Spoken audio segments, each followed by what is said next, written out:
उसका उसका एंड भी होता है।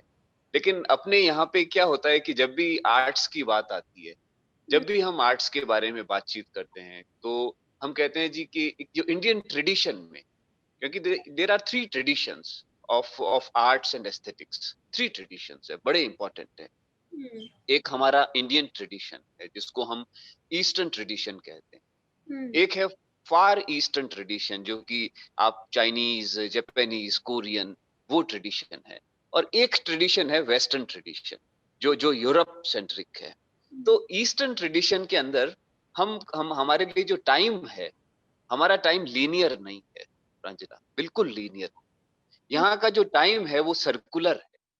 और जब भी हम आर्ट की बात करते हैं, कलाओं की बात करते हैं, तो ये जो अनुभव है, ये बहुत हम अद्भुत बोलते हैं इसको, कि ये अलौकिक है।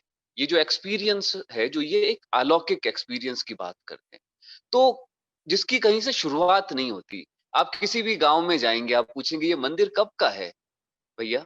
तो वो कहेंगे जी ये बहुत प्राचीन काल का है। चाहे वो 18th सेंचुरी का ही वो टेम्पल क्यों ना हो। कि ये मूर्ति कब की है या ये तस्वीर कब की है, ये बहुत पुरानी है, अनंत काल की है। तो ये अनंतता का जो कॉन्सेप्ट है, ये हमारे एस्थेटिक्स की एक ब्यूटी है। तो जर्नी वैसे तो हर इंसान की कोई ना कोई उसकी क्रोनोलॉजी होती है, क्रोनोलॉजिकल वो जर्नी को शुरू करता है।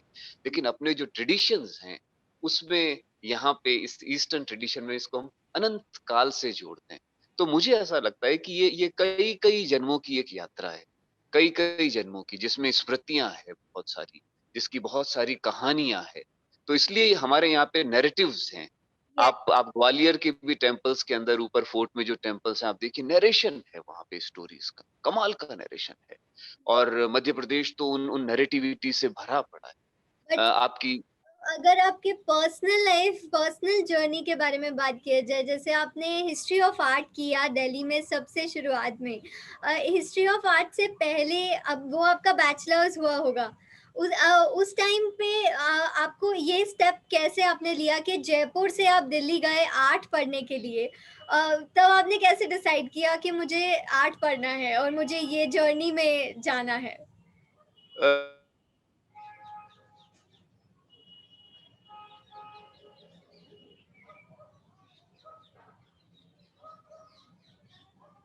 लिटरेचर हम लिटरेचर पढ़ते थे।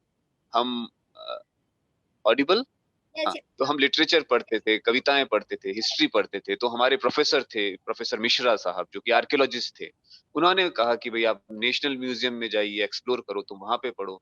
वहाँ पढ़ने गए तो वहाँ पे आधी पढ़ाई करके मतलब एग्ज़ाम्स दे के हमने डिसर्टेशन भी नहीं दिया और कुछ और करने निकल गए। फिर वहाँ से जेएनयू पहुँच गए, पता चला जेएनयू में एक नया डिपार्टमेंट खुला है, school of art and aesthetics, तो उसकी एग्ज़ाम दिया, उसमें भर्ती हो गए। तो कुछ दिन जेएनयू में रहे। American institute of Indian studies चले गए। तो ये सीखने का एक प्रोसेस चलता रहा। जहाँ-जहाँ पर कुछ-कुछ सीखने को मिला, जहाँ जिस-जिस से कुछ-कुछ सीखने को मिला, तो वहाँ जाते रहे। और आज भी वो जर्नी कंटिन्यू है। मुझे लगता है कि जब तक इस दुनिया से जाना है, तब तक हमको हमको सीखते रहना है और कुछ ना कुछ लर्निंग करना है। और शायद वही एक आर्टिस्ट का डेस्टिनेशन होता है। Very true sir, very true.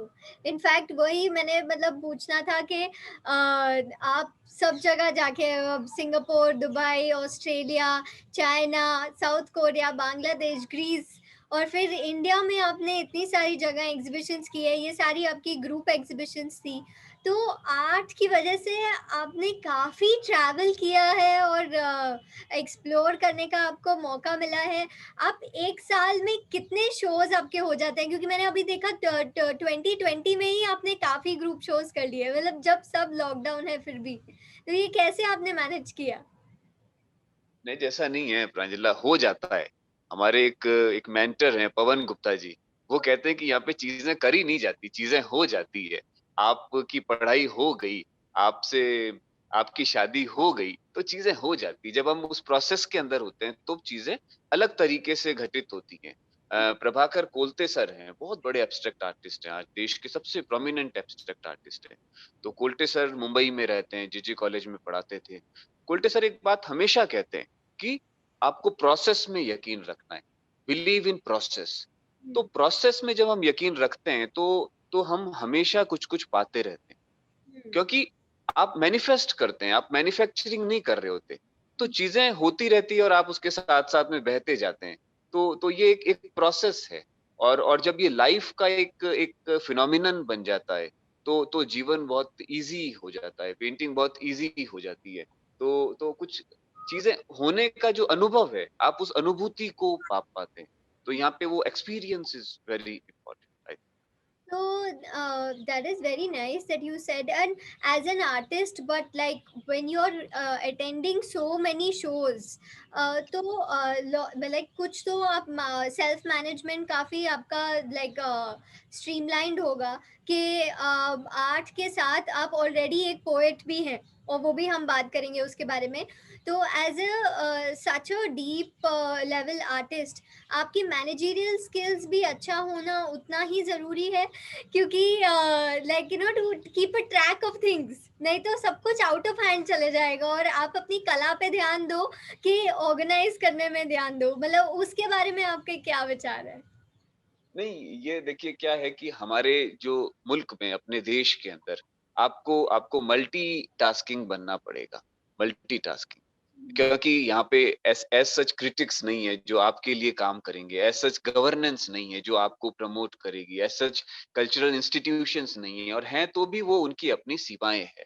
तो आपको मल्टी मल्टी डायमेंशनल बनना पड़ेगा। जी स्वामीनाथन हमेशा कहते थे कि एक अच्छा आर्टिस्ट जो है वो छापामार की तरह होता है।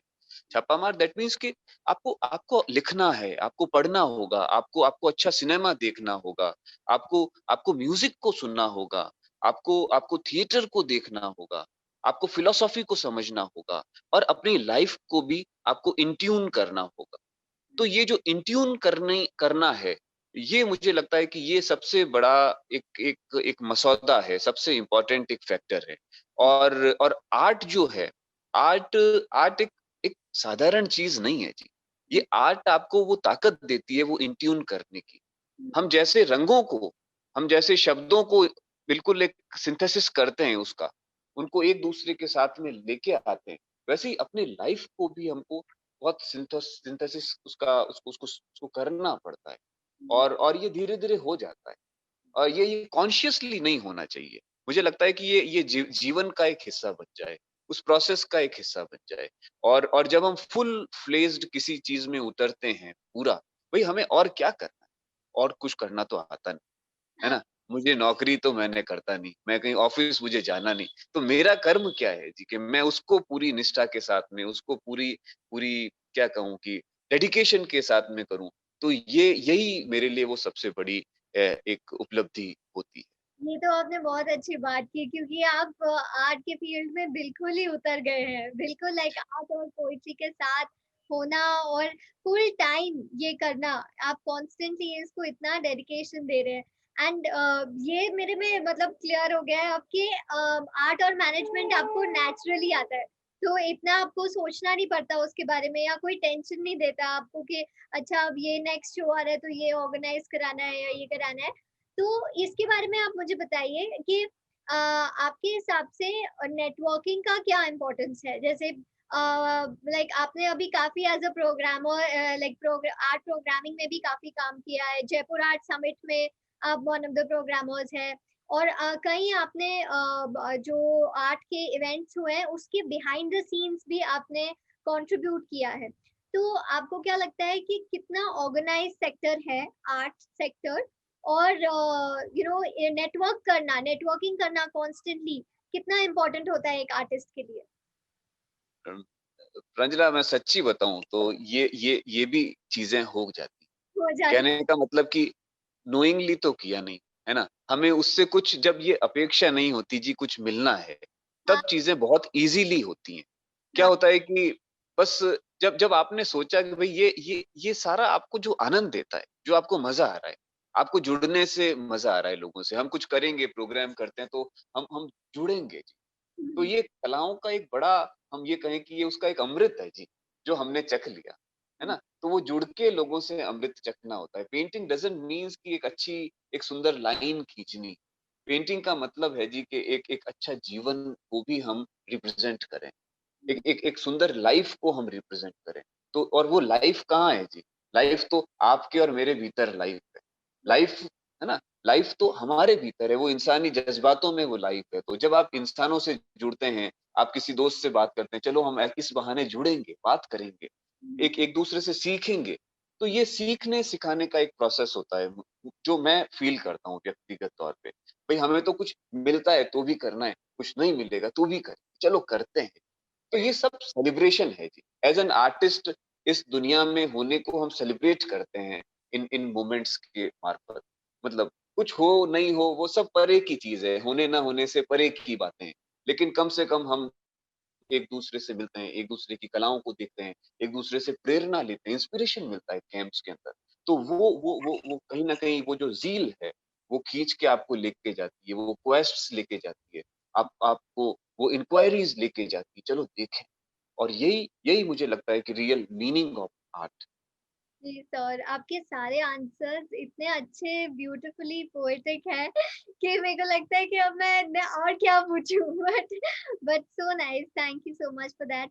मुझे पूछना है कि आप अब बहुत मतलब दिल्ली में भी आपका काफ़ी लाइक आना-जाना रहता है और नेटवर्क है और वहाँ पे आप काफ़ी शोज़ करते हैं, आपने वहाँ पे कॉलेज किया है और वैसे आप जयपुर में बिलॉन्ग करते हैं। आपके लिए और जनरली आप शोज़ के लिए काफ़ी ट्रैवल करते रहते हैं और अब लॉकडाउन में आप घर पे हैं। तो how do you manage your time and art कि जयपुर और दिल्ली के बीच में आप आधा टाइम करते हैं कि जनरली जयपुर ही आपका बेस है और आप अक्रॉस द कंट्री ट्रैवल करते हैं?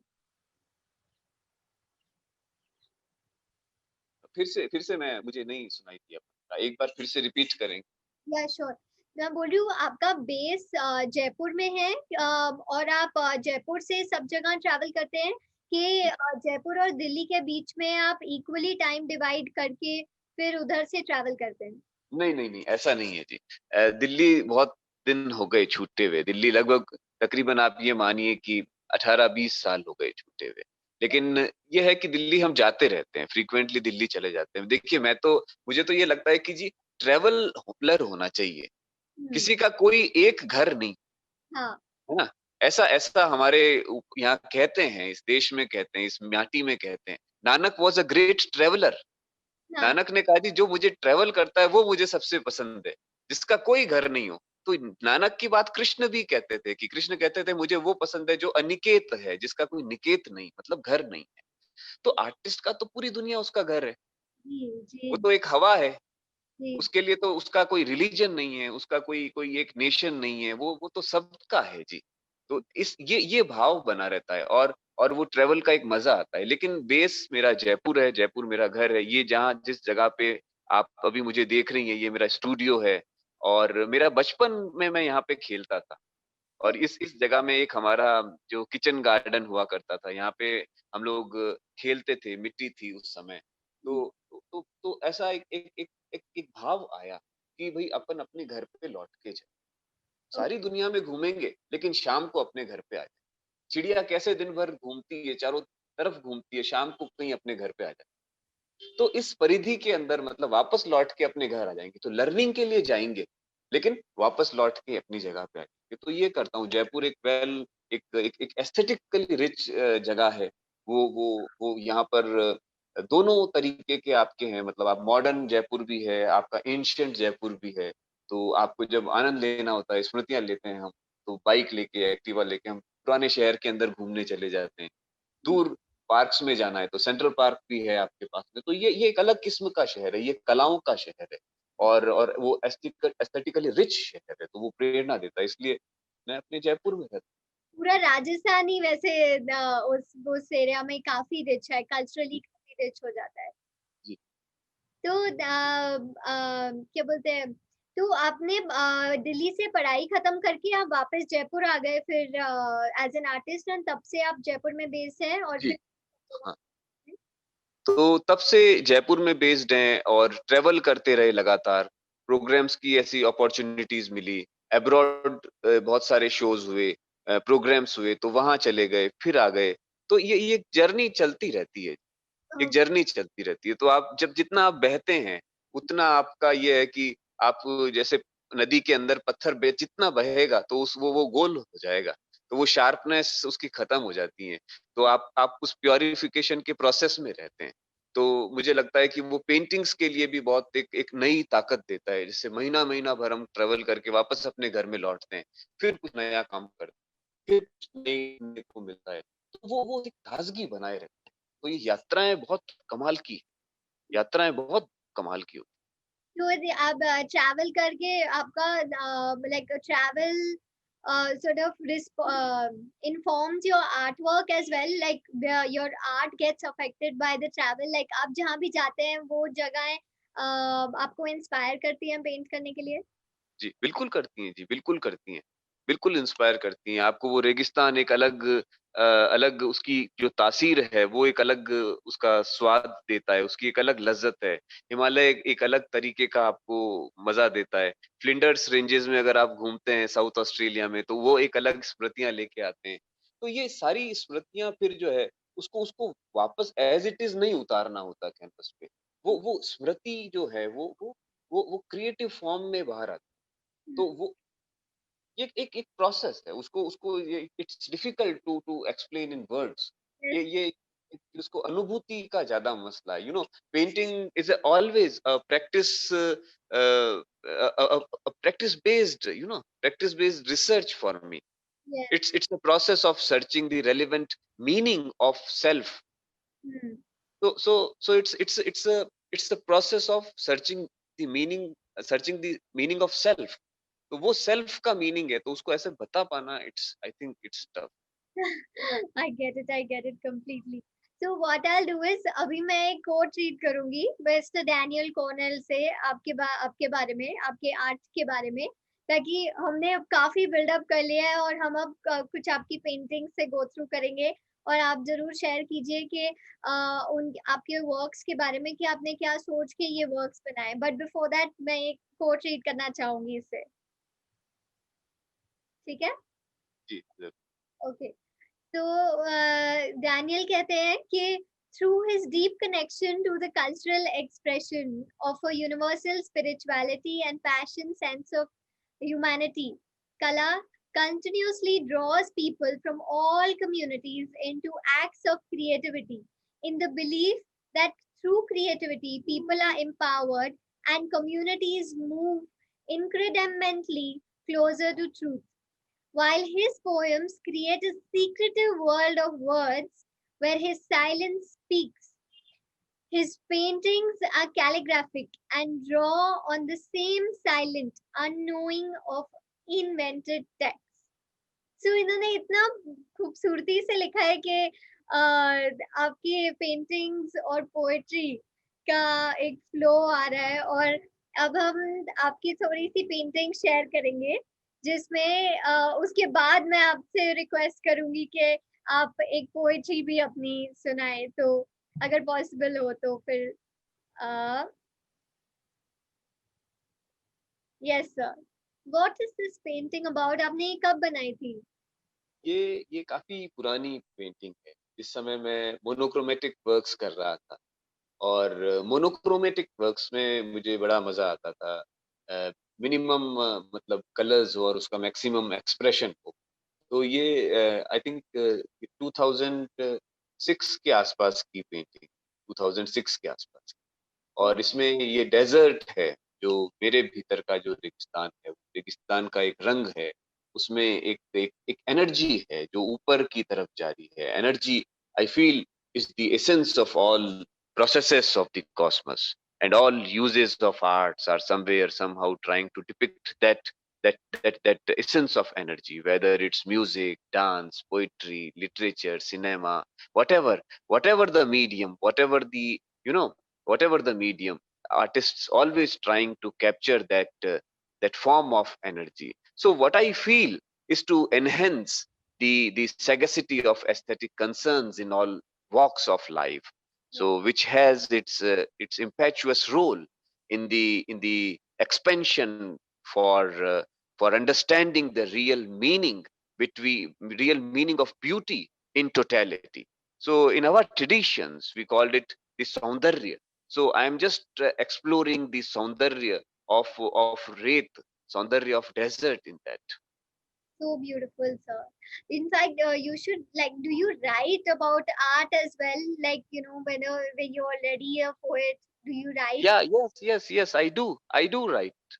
I You do writing, lots of writing on my painting, on others' painting, on my thoughts.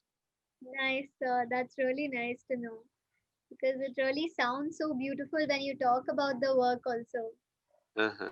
So in my paintings, multicolor strokes on canvas, Yes, they organically breaks the mood wave yes, that touches with the harmony of feeling emotional contentment, which a kind of transformation, deeply fills me with the aesthetic experience. So there are lot of multi layers, lot of locking of forms, lot of lines, lot of elements, although there are no textures in them. So I just avoid the textures, but most of the time I'm enjoying the lines, the interlocking of lines. that's beautiful. Forms are very, very prominent for me. Forms. So here, this is the circle. Circle. Mm. Circle has no beginning and no end. Yes, Raza always celebrated the circle, Bindu. So, yes, so circle is very important in Indian art. yes. Circle को हम बहुत एक अलग अलग किस्म से उसका आनंद लेते हैं। नटराज को आपने देखा होगा, तो circle, there is a circle. Nataraj के सामने एक सर्किल होता है। This denotes the cosmos. Yeah, mandalas also, na Mandalas, Buddhist mandalas, they are the, so there is a deep relevancy of circles yes. in the whole Eastern art. This is This, uh, this is now. huge painting.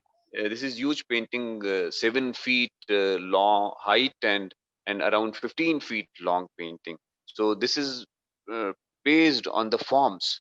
So interlocking of various forms, various colors, various elements. I'm just exploring the playfulness of various forms. Okay. So This one, this is a part of that big painting. This one, no, no, no, no, no. All paintings are separate. All these slides are separately done. They okay. are, they are individual paintings, individual works. This work, So most of these paintings I did during my this lockdown period. So this is my old painting. Otherwise, those colorful artworks are. This is I done for one Chinese residency recently. So I received a Chinese residency. 60 So for that, I worked on this canvas. So it was was called 60 days of lockdown. 60 days of lockdown. Exactly. Me and one of my friend Jay Prakash Chauhan. Yes, So Jay Prakash also joined the camp. We both were together in Gwalior. yes, So your father executed that camp so nicely. We enjoyed that. So Jay Prakash was also there. So me and Jay Prakash, we both uh, received this art residency program from China. nice. So that's beautiful, amazing. Now this is similar to this, na? Yeah. This is a, Actually, there are a lot of similarities. We called it patterns. तो हम series में काम करते हैं, तो एक series हो सकता है 4-4 साल 10 साल तक वो सीरीज चलती रहे, और उस सीरीज को हम अलग अलग फॉर्म्स में उसका उसका उसका उसका आनंद लेते हैं, उसका मजा लेते हैं। तो क्योंकि ये सब कुछ तो मैनिफेस्टेशन है। हम अपनी एनर्जी को उसमें उसमें देखते हैं, उसमें मैनिफेस्ट करने की कोशिश करते हैं। तो सीरीज का अपना एक मजा आता है, और वो धीरे धीरे बनती है और धीरे धीरे वो छूटती भी। तो जी. उनके छूटने का भी एक अपना अपनी उसकी एक जर्नी होती है। So these are all from your recent artworks. ये Mostly these are recent artworks. So this is a huge canvas, a long 7 feet by 4 feet. okay, So big size canvas. okay. Nice. Oh, this is very different. This is like lots of pastel colors. Yeah. Very interesting, and it's got nature in it. Like what? There is a deep reflection of nature everywhere. Nature ही सब कुछ है, प्रेरणा तो nature ही देता है। ये जो निसर्ग है, ये जो प्रकृति है, ये सब कुछ प्रकृति का हम डिपिक्शन करते हैं। तो उसको उसको डिपिक्ट करने की कोशिश करते हैं अपने मीडियम में। हमारा मीडियम है जी लाइन का, कलर का, फॉर्म का, टेक्सचर का, एलिमेंट का, डॉट का। तो हम अपने मीडियम से जो अपने भीतर घटित हो रहा है, अपने भीतर जो चल रहा है, उसको बाहर लाने की कोशिश करते हैं। और एक एक नई लैंग्वेज बनाना एक आर्टिस्ट की ज़िम्मेदारी होती है जी। वो एक नई लैंग्वेज की खोज करता है। You know art art has much larger functions. Function of art is much larger. It is to educate. It is symbiosis between a person and the world. You Yeah. know, art is the whisper of era. This is a beautiful painting. This is in America. One of our friend, they have a gallery in America, art gallery, so they owned this work. So Beautiful. It's got a lot of these. The paint is very different now to this. this is in oil. This is in oil. Mhm. So those works were in that acrylics. So this is oil color, Oh, oil on canvas. and lot So, of lines, textures coming in from the lines, no? uh, so 2 3 years I did such works, and we titled it as a vipassana. Vipassana is one of the practice of meditation in Buddhism. Yeah. So 2 3 साल तक लगातार इस तरीके के काम किए, तो इनको विपश्यना सीरीज नाम दिया। अभी भी बार बार कभी भीतर से ऐसी आवाज आती, चलो ऐसा काम करेंगे। तो ये सब कुछ एक इंट्यूटिव लेवल पे होता है जी। इंट्यूशन बहुत इंपॉर्टेंट है। Yes. इंट्यूशंस के तो आर्टिस्ट को इंट्यूशन के साथ चलना चाहिए, क्योंकि आर्ट जो है वो मैकेनिकल प्रोसेस नहीं है। Art is a intuitive process. It's a process, it's a inner journey, you know, it's a whisper of era. It is an affirmation of different notions. It interrogates the given culture. It is parallel reality. So we have to explore the various notions of that parallel reality, Yes. although it is unreal. See, so So this is a part of the same series than the starting. Then what? yeah. These all are individual works, but they go in a series way. Series दर series बनता है, एक बार एक ही series के कई कई काम बनते हैं। जब तक आप उसमें पूरे डूब नहीं जाते, जब तक आप उसमें उसके उसके आनंद को नहीं पा लेते, तब तक आप उसको करते रहते हैं। और वो सीरीज बहुत कुछ सिखाती है। तो ये एक बहुत बड़ी अपॉर्चुनिटी है आर्टिस्ट्स के साथ में, कि वो हर लाइन से सीखता है। आप देखो कमाल है, एक पेंसिल से जो लाइन निकलती है। हमारे उस्ताद हिम्मत शाह कहते हैं, हिम्मत Shah is a big sculptor. वो कहते हैं पेंसिल से रेखा का निकलना एक कमाल है, जादू है। तो आप हर दिन एक जादू के साथ में जीते हैं। तो सोचो आप, कितनी बड़ी बात है जी। ये आर्ट जो है ये हील करती है आपको। आर्ट आर्ट ट्रांसफॉर्म करती है ना, इट्स ट्रांसफॉर्म्स यू। और वो प्रैक्टिकल मतलब एक लाइफ में भी करती है, टेंजिबली भी करेगी और इनटेंजिबली भी करेगी। तो बहुत कुछ देती है, भर देती है आप। तो ये कमाल का एक अनुभव है, कमाल का अनुभव है। जैसा मतलब हम क्या कहें कि ये इसको इसको रियलाइज किया जा सकता है, इसके स्वाद को चखा जा सकता है, इसको इसको इसको रंग आपको उतरते हुए दिखाई देते हैं। अब ये हेल्यूसिनेशन नहीं है जी, ये एक दूसरे तरीके के जॉनर में जाने की बात है। तो ये धीरे धीरे आता है, और हम ये नहीं कह सकते जी कि आज हमने सब कुछ सीख लिया। वो प्रोसेस जारी। तो अगर हम आपकी पेंटिंग्स के बारे में बात करें, अभी जो आपने शेयर की और अभी जो देखी, कुछ-कुछ पेंटिंग्स तो ऐसी हैं कि मतलब मुझे यकीन नहीं हो रहा कि एक ही पर्सन ने बनाई है। तो इतने हाँ, अलग-अलग स्टाइल्स और ऐसी आपकी एक जर्नी रही है कि आपने एक बोला 2006 की है, जिसमें आपने बिल्कुल एक रेगिस्तान का आपने बनाया है, that calmness is there. And in other painting there so much of vibrancy और बहुत मतलब लाइफ है और lots of colours are there and you are expressing something else.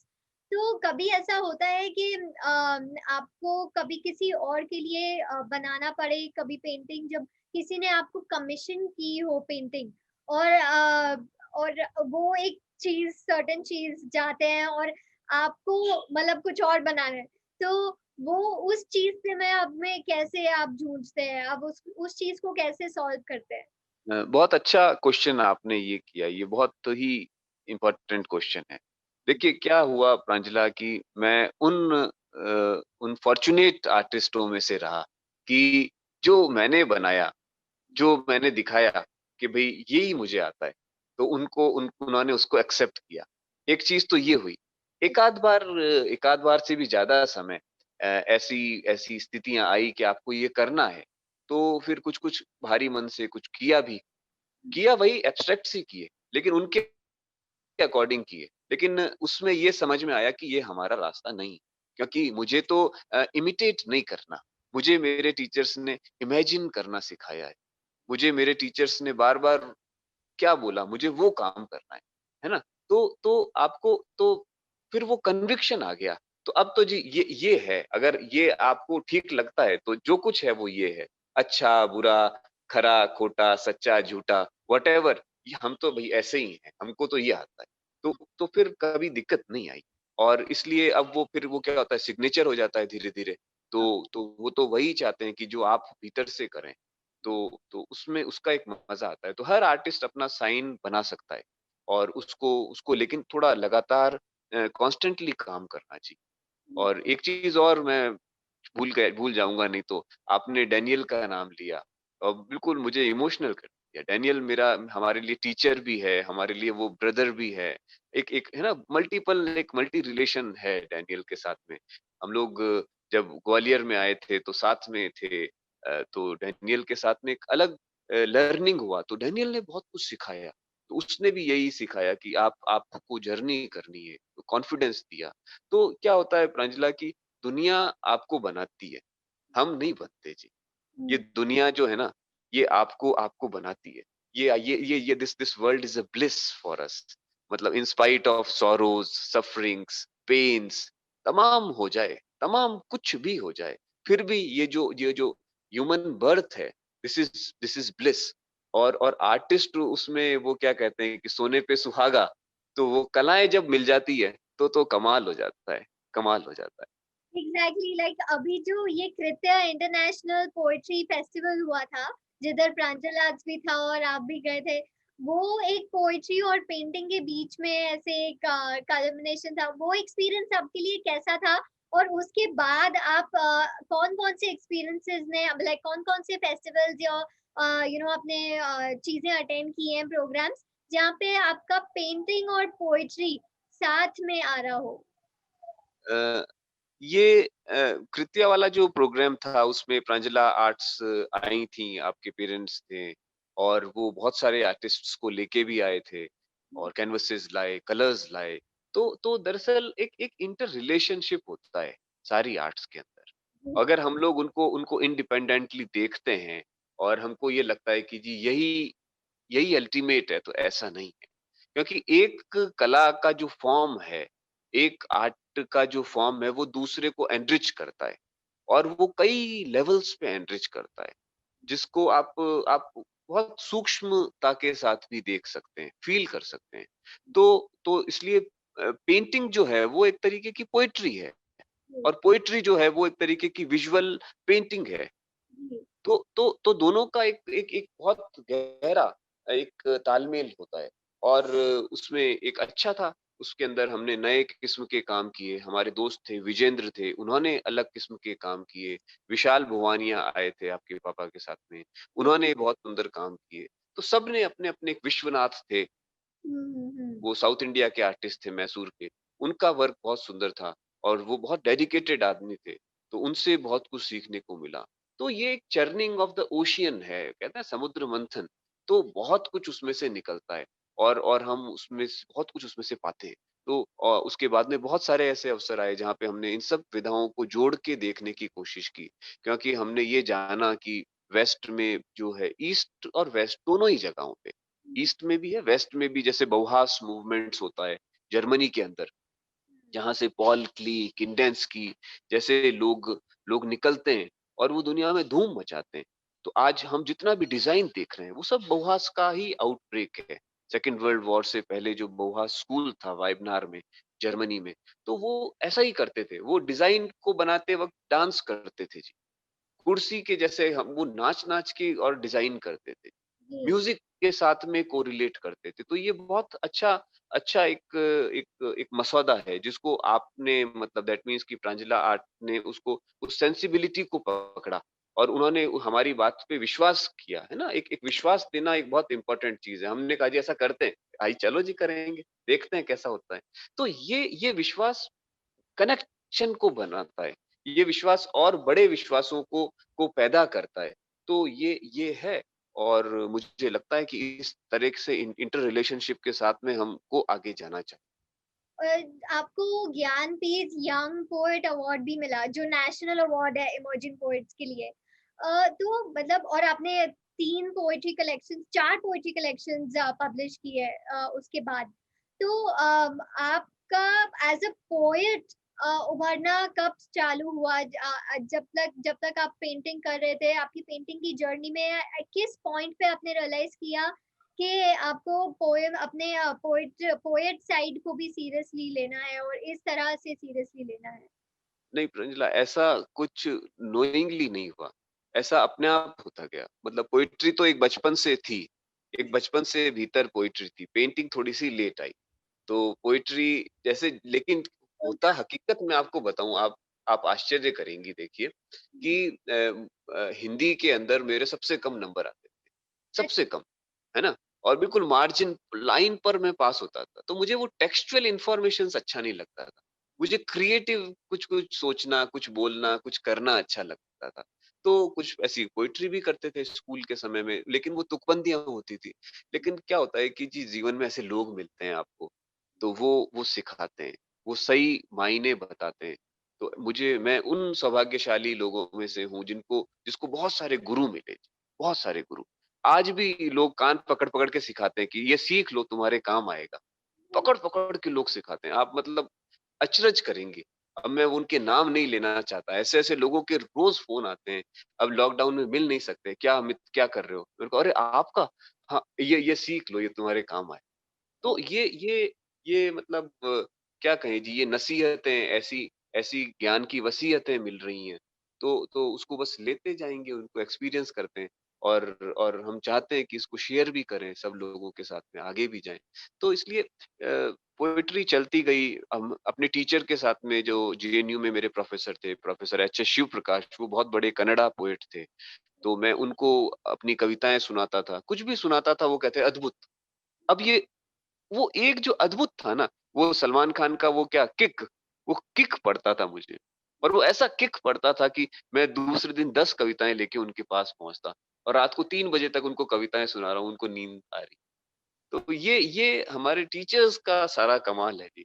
ऐसा टीचर्स का कमाल है। आपके भोपाल में एक हमारे टीचर हैं उदयन वाजपेयी, वो कहते हैं कि भई थोड़ी देर ठहरो, फिर कला को देखो। थोड़ा ठहरना सीखो। तो हर हर व्यक्ति कुछ ना कुछ सिखा रहा है आपको। तो वो सीखना बस हमको सीखने वाला होना है और वही कलाकार होता है जी। निरंतर सीखना है, हर पल सीखना है। उसका मज़ा आता है। Very true sir, very true. अभी मैंने भी लाइक पोएट्री से मतलब पब्लिश करना चालू की और हुँ, मुझे भी बार-बार अपनी इंग्लिश टीचर्स की याद आती है, जब स्कूल में वो कैसे इतनी सपोर्टिव थी और फिर हुँ, लगता है कि हाँ, उनकी वजह से आगे चीज़ें चल हाँ। वेरी और ये दोनों ही एक्सपीरियंशियल है। एग्ज़ैक्ट पेंटिंग भी एक्सपीरियंस है और पोएट्री भी एक्सपीरियंस है, जो घुलता है, जो यस, है ना बिल्कुल अंदर घुले, यस, वो होता है, जो बहुत सटल है। वो बहुत सटल होता है। तो उस सटिलिटी को पकड़ना आना चाहिए। उस सटिलिटी को, वो सेंसेस हमारे जो हैं, वो सेंसेस को स्टिमुलेट हो जाएँ, जी, तो मज़ा आ जाता है। वही शायद असली आर्ट है। जी। अभी जैसे आपने अपने आर्ट वर्क्स दिखाए जो आपने पहले बनाए थे।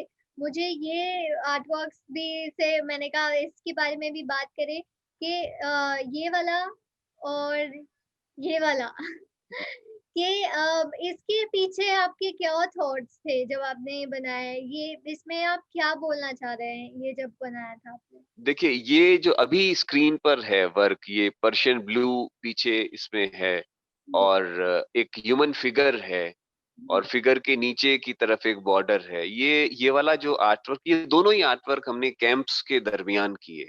और दोनों ही कैंप्स आपकी जो ऑर्गेनाइजेशन है प्रांजला आर्ट या आपकी गैलरी ने ये कैंप करवाए।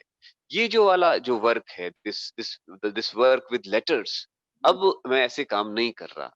तो अब ये मेरे लिए बहुत इम्पोर्टेंट वर्क हो गया, और ये मेरे लिए बहुत इम्पोर्टेंट वर्क हो गया, क्योंकि ये एक एक इसका एक अपना ये कहीं दर्ज हो गया।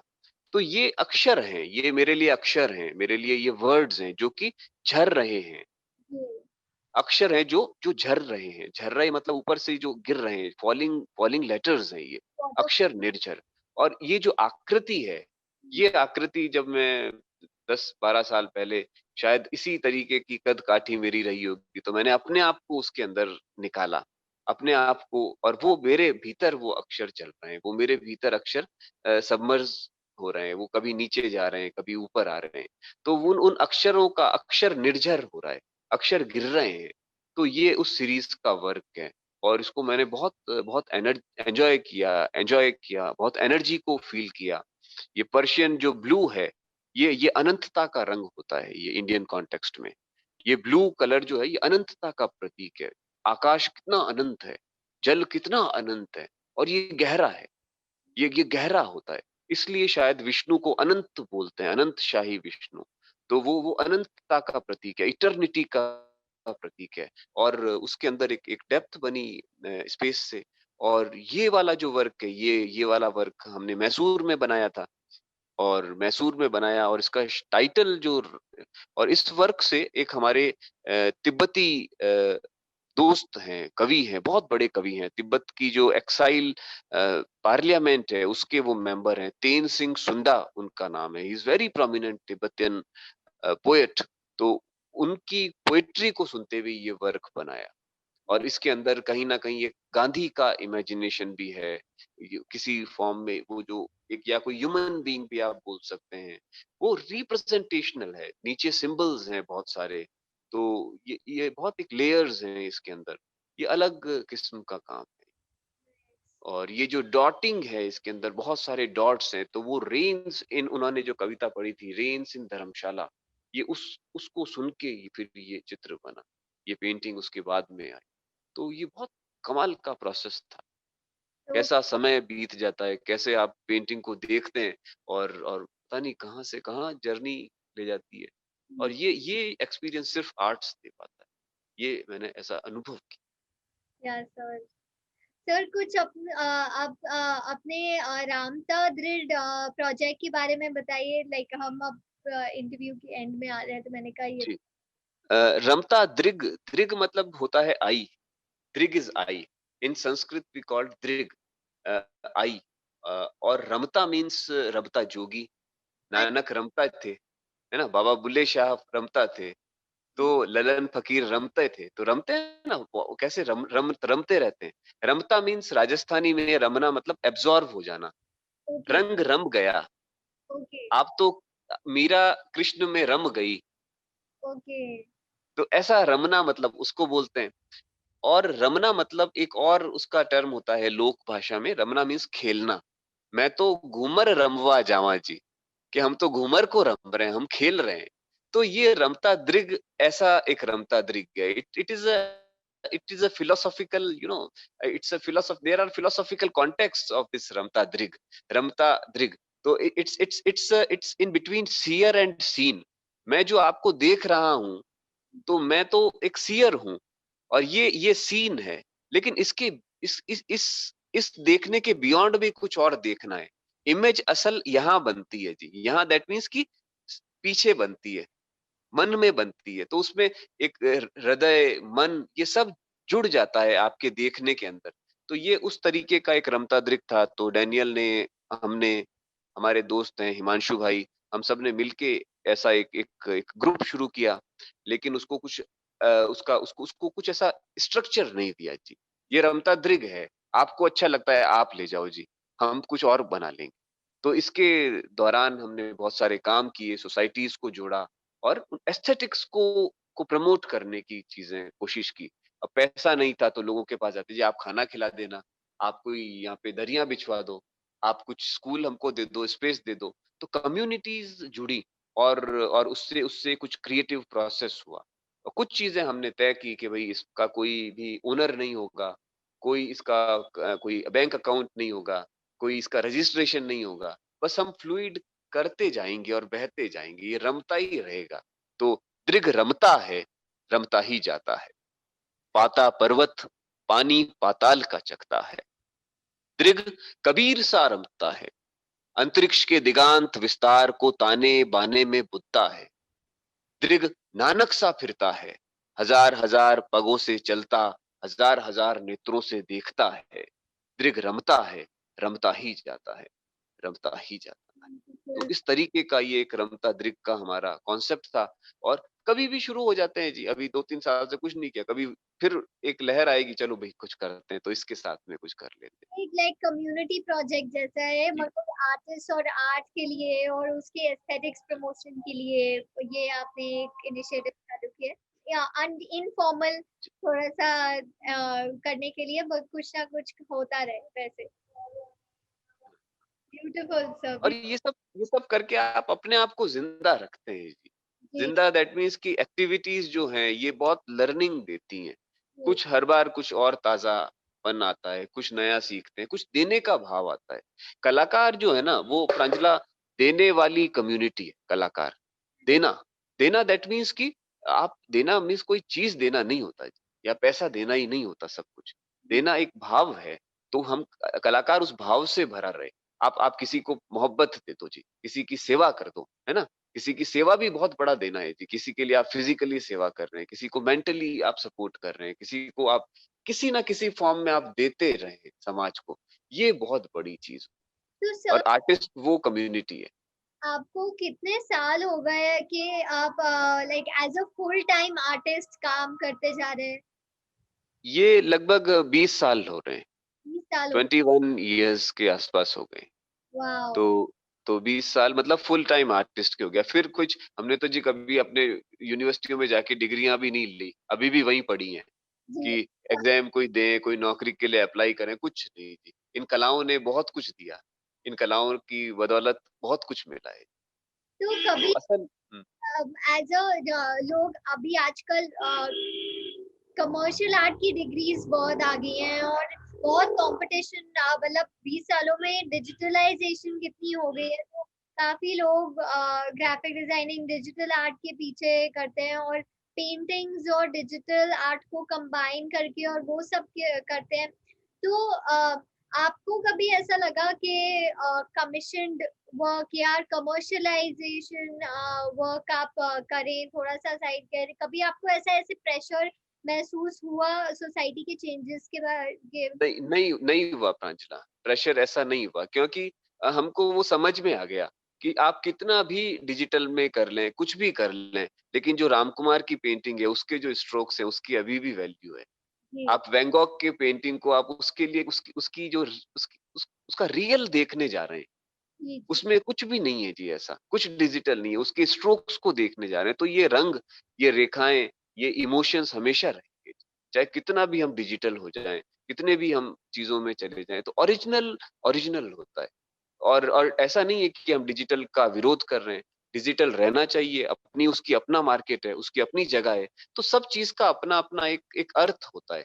तो मेरे लिए क्या अर्थ है, मैं अपने आप को जिनमें खोजता हूँ, मैं अपने आप को जिसमें रियली मैनिफेस्ट कर सकता हूँ, मैं वो काम करूँ, मैं काहे को दूसरी चीज़ करूँ जी। अब ऐसे तो दुनिया में बहुत कुछ है ना? अब सारी दुनिया तो मेरी नहीं है, तो मेरा मेरा अपना किससे रिलेशनशिप हो सकता है, मैं उससे रिलेट करूँ।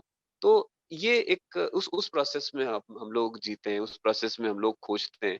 इसमें इसमें नो डाउट पेन्स होता है कई बार, बहुत पेन्स होता है, नहीं बिकती हैं जी पेंटिंग्स, हुँ, नहीं नहीं पैसे होते हैं आपके पास में तो लेकिन कुछ ना कुछ हो जाता है, हुँ, ऐसा नहीं, कुछ ना कुछ बात बन जाती है।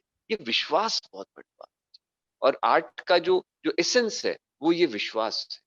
जी, आर्ट का जो एसेंस है, वो उसमें उसमें मतलब ऐसा लगता है कि आप बहुत मुस्कुरा रहे हैं, आप अच्छे लग रहे हैं, चमक रहे हैं, है ना? लेकिन उसके पीछे पेन्स भी होते हैं और वो हर इंसान के साथ होता है। ऐसा नहीं है कि कलाकार के साथ ही होता है, वो हर इंसान के हर जीव के साथ में कहीं न कहीं कोई दुःख जुड़ा हुआ होता है। तो अगर ये दुःख नहीं होते तो दुनिया में बुद्ध नहीं होते, महावीर नहीं होते, है ना? तो गुरु नानक नहीं होते। तो ये दुःख तो इन ये सब दुःख रहता है हमेशा और उसी से हमको ट्रांसफ़ॉर्म होना है और आर्ट्स वो कहीं न कहीं वो स्पेस बनाती है। आर्ट्स वो ब्रीथिंग स्पेस बनाती है, वो हीलर है जो आपको ये ट्रांसफ़ॉर्म करती है, जो ट्रांसेंडिंग है, ये आर्ट का मोटिव है। और ये सब तो चलता रहता है जी, कभी अच्छा, कभी बुरा। समय है, समय एक सा नहीं रहता, वो सर्किल चलता रहेगा, उसकी ब्यूटी है। तो सर आपने ऑलरेडी अब काफ़ी इतने सारा काम कर लिया है, इतने सारे लॉरियल्स और अवार्ड्स आपको मिले हैं। आपने लाइक अक्रॉस द वर्ल्ड इतना ट्रैवल किया है अपने आर्ट के लिए, अक्रॉस द कंट्री इतना ट्रैवल किया है और इतना सारा वर्क्स ऑलरेडी क्रिएट कर लिया है। पेंटिंग्स एंड पोएट्री में आपके इतने सारे वॉल्यूम्स निकल गए हैं। आगे आपके क्या प्लान्स है लाइक नेक्स्ट 10 इयर्स में या आपका कोई ऐसे चाह है अभी भी कि आपको लगता है कि ये शायद अब मैं आगे ये करना चाहूंगा, ऐसे कुछ आपने सोचा है कि नो एज ऑनेस्टली ऑनेस्टली बताता हूँ, बिल्कुल सच्चाई से कि जी कुछ नहीं है, कुछ कोई नहीं है, हमें नहीं पता जी कि कल क्या करना है। यस नहीं, नहीं होता और सच में नहीं है प्रांजला। 1% भी ऐसा नहीं होता कि हमें ये होना है। हो जाएगा जी, जो अभी तक नहीं किया क्या हमको विश्वास है, अपना हो जाएगा, करते रहना है ना, करते उसी में आप इतना आनंद ले रहे हैं, अब क्या तैयारी करें जी? सारी तैयारियाँ ढेर की ढेर हो जाएँगी। हम तो उसको उसको अभी जो है, उसके अंदर जिएँ, वो हमारे लिए सबसे इम्पोर्टेंट है जी। नहीं कर चाहिए, नहीं पता होता जी कि क्या करना है। एक मोमेंट का नहीं पता होता। अभी भी अगर मान लीजिए कि मृत्यु आती है, तो हँस के जाएँगे कि हमारी अच्छी बातचीत हो गई, हमारा संवाद अच्छा हो गया, हमने शेयर किया, वो कहीं किसी फॉर्म में कुछ क्रिएटिव प्रोसेस का हम हिस्सा बने। यही सबसे बड़ा अचीवमेंट है। बाकी तो सब चीज़ें होती रहेंगी। तो ऐसा नहीं है, कोई तैयारी नहीं है, कोई कोई ऐसा मतलब अपेक्षा नहीं है। तो कहते हैं ना कि चाह गई चिंता मिटी, मनवा बेपरवाह, जिसको कछु नहीं चाहिए वो ही शहंशाह। तो शहंशाह चाहिए, शहंशाही चाहिए हमको तो, फ़कीरी चाहिए हमको तो। तो ये फ़कीरी की चाहना है और कुछ भी नहीं होने की चाहना है, ये चाहना तो है। आज की पूरी हमारी बातचीत में आपने इतनी अच्छी-अच्छी ऐसी कविताएँ कोट कर दी कि मेरा मन भर गया। इतना अच्छा लग रहा है कि इतनी अच्छी-अच्छी बातें सुनने को मिली आर्ट के बारे में और पोएट्री के बारे में और आपने इतना टाइम दिया प्रांजल आर्ट्स के लिए अपनी जर्नी शेयर करने के लिए, उसका बहुत-बहुत धन्यवाद। मुझे एक लास्ट क्वेश्चन आज आपसे पूछना है, अगर आपके पास कुछ मैसेज है नए आर्टिस्ट के लिए जो अभी-अभी अपनी जर्नी शुरुआत कर रहे हैं लाइक जैसे अभी-अभी आर्ट कॉलेज से बाहर आए या अभी-अभी वो सोच रहे हो कि हम शायद आर्ट परस्यू करते हैं इतने मतलब उनको भी लाइक शायद बहुत कंपटीशन लग रहा हो या पेरेंट्स अगेंस्ट हो आर्ट के, तो इन लोगों के लिए आपका एक लास्ट मैसेज क्या रहेगा? लास्ट मैसेज यही है जी, ऐसा कि है कि देखिए अगेंस्ट तो हमेशा रहेगा। ऐसा कभी नहीं होगा कि आप फ्लो के साथ में बहेंगे। जो हुँ, फ्लो के साथ में बहेगा वो आर्टिस्ट नहीं है। हुँ, अगेंस्ट तो हमेशा परिस्थितियाँ आपके सामने खड़ी होंगी, चैलेंजेस खड़े होंगे। लेकिन वो चैलेंजेस ब्यूटी होंगे। उस दृष्टि के साथ में हमको हमको हमको एडमायर करना है। बड़ौदा में फाइन आर्ट कॉलेज के डीन रहे हैं दीपक कर्नल सर। वो कई बार अपने टॉक्स में बताते हैं कि इंडियन आर्ट के बारे में कॉन्टेक्स्ट में बताते हैं कि ये एक तरीके का क्या है कि पहाड़ को चढ़ना होता है। जैसे आप गोल-गोल पहाड़ को चढ़ते हैं, कितना मुश्किल होता है। लेकिन जैसे ही आप हर बेंड पर पहुँचते हैं, सामने आपके सामने एक बहुत सुंदर नज़ारा होता है। तो ये एक एक जर्नी है जी। उस जर्नी को हम करते रहें, उसको फ़ील करें, बहुत शिद्दत और सदाकत के साथ में उसको करें, एक प्योरिटी बना के रखें और एक एनर्जी को बना के रखें, उत्साह को बना के रखें, खुद को टूटने नहीं देना है। क्योंकि ये दुनिया तो तोड़ने के लिए ही बैठी है, लेकिन कलाएँ जो है वो जोड़ने के लिए, वो कुछ नया देने के लिए है। तो ये आर्ट तो चैलेंजेज़ है ना सबके सामने, आर्ट सबसे बड़ा फ़ोर्स है, तो उस फ़ोर्स को समझें और आर्टिस्ट होना क्या होता है, उसके बारे में चिंतन करें, कंटेम्पलेट करें। कंटेम्पलेशन बहुत ज़रूरी है, सोचने विचारने वाला कलाकार बनना है। ये मेरी सबसे गुज़ारिश है नए कलाकारों से कि सोचने विचारने वाला और प्रोसेस बेस्ड कलाकार बनना है, इमेजिनेटिव बनना है, इमिटेट नहीं करना जी। उसको उसको नए तरीके से अपनी लैंग्वेज को रखना है, अपनी लैंग्वेज को गढ़ना है। ऐसे चैलेंजेस लेके और लास्ट तक हम सब काम करेंगे और अपन सभी जितने भी आर्टिस्ट हैं देश में, आप हम सभी एक ही जमात के लोग हैं। एक ही साथ में एक ही नाव पे सवार हैं, तो कोई ऐसा नहीं है आगे पीछे नहीं। तो हम सब एक दूसरे का हाथ पकड़ के हम साथ में काम करेंगे, एक दूसरे की मदद करेंगे, इस भाव के साथ में हमको करना चाहिए। अब ये फेस्टिवल्स वगैरह ये वही तो सिखाते हैं हमको। तो अल्टीमेटली लर्निंग